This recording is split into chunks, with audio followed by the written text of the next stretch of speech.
All right, this section on part 7 of our review is really applying to the honors class, accelerated class, because we covered conservation of momentum. And quite simply, it's just this, that in a system where you have two or more objects, the total momentum of the system of objects is constant.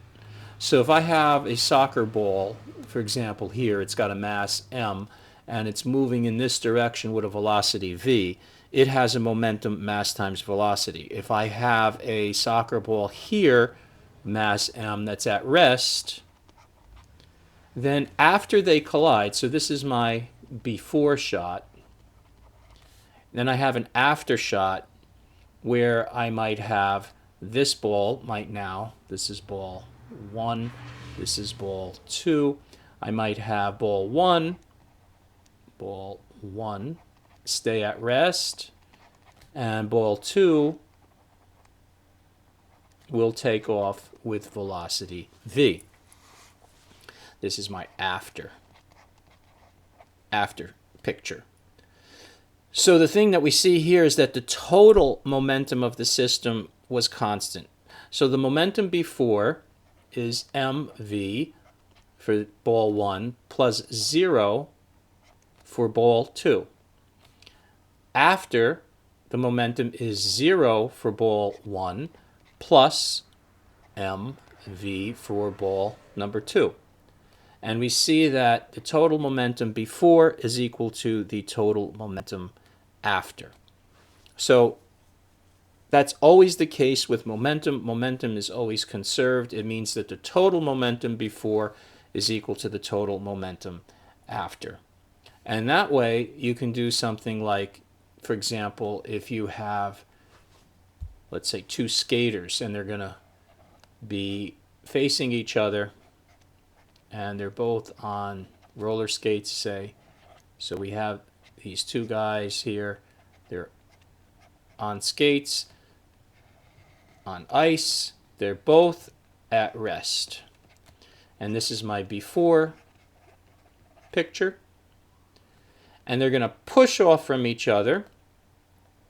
So my after picture is going to look like this guy goes flying backwards at some v, well, let's call this number 1 and this guy number 2, with some v1 in this direction, this number 1, and guy number 2 goes flying off with some velocity in this direction. So this is my after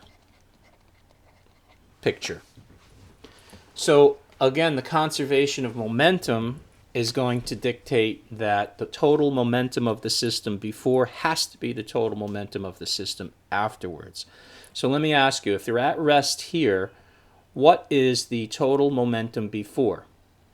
Total P before has to equal the momentum of the first guy plus the momentum of the second guy. But each of them are standing still, so there's no velocity.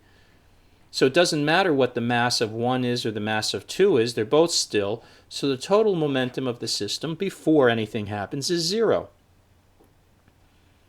Now over here, the total momentum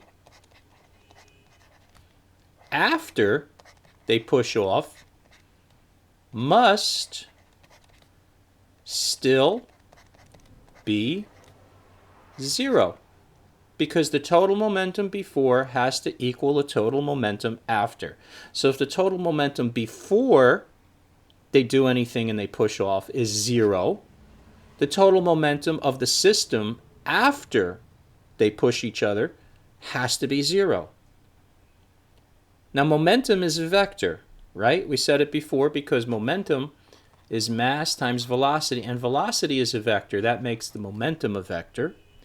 So the total momentum of this system is going to be a momentum vector in this direction equal to the mass of the first guy times v1.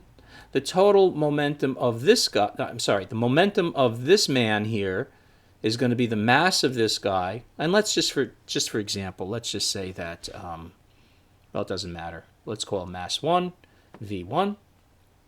The momentum of the second guy is going to be in this direction with the mass, whatever his mass is, whatever that velocity is. Now the fact is that since the total momentum before is 0, these vectors here, this vector and this vector, have to cancel each other out. All right? They have to be equal. So this means that the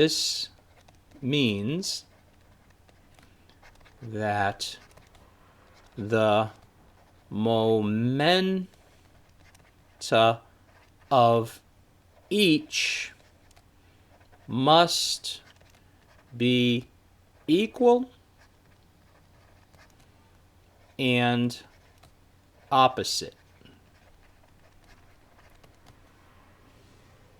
Why don't we say the magnitude of the momentum of each must be equal and opposite? In other words, this plus this has to equal 0.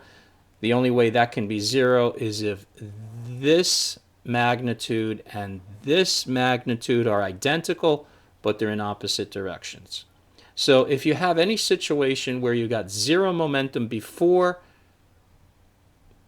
you know you're going to have 0 momentum afterward, and that implies that the momenta of each of your guys or objects or whatever are going to have to be equal and opposite. So that's what I want you to remember. Equal, this guy's momenta and this guy's momenta has to be equal and opposite in direction, because the two vectors have to cancel each other out to produce a net momentum or total of 0. See, if you just look at this fella here on the left, he's got momentum. It's not 0. He's got some momentum. It's some mass times some velocity. He's clearly moving. This one on the right has some momentum. He's got some mass and some velocity moving to the right.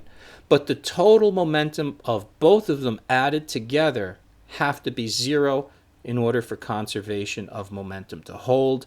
And that implies that this man's mass times velocity must equal, at least in magnitude, this man on this side, number 2, his mass and his velocity.